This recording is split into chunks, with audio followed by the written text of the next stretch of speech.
I'm thinking back to when I first wrote this and where I am now. How much time has passed and how much different things are now. It's still me, but it's not me. I feel like this time in the pandemic, I've actually grown so much to the point where I almost don't recognize myself from who I was, maybe even in that photo.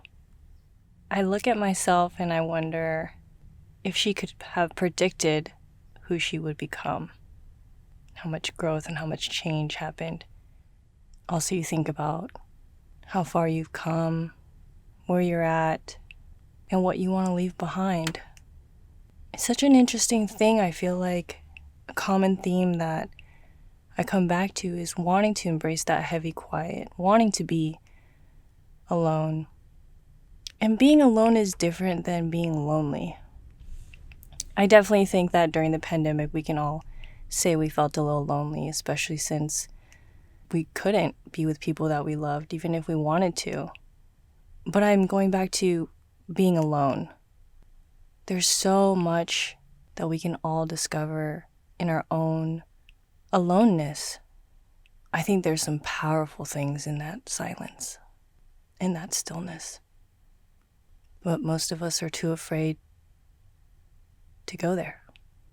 Now I'm going to go on a tangent in that I feel like we do all these things like go on Instagram, we scroll through to see how amazing people's lives are, and viewing people's lives through another lens, a very, very filtered lens, and that obviously creates FOMO.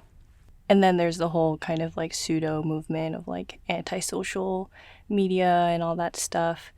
And I tend to think of myself as a person who doesn't subscribe to too many trends, but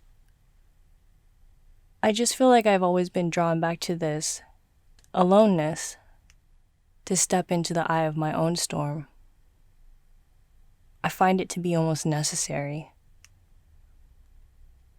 It's so easy to get caught up in the busyness of life to the point where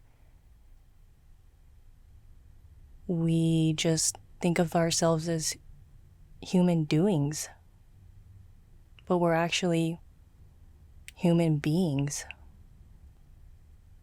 You are enough.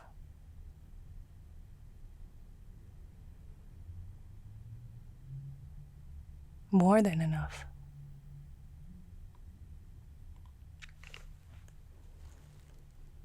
Just remember to give yourself some grace from time to time.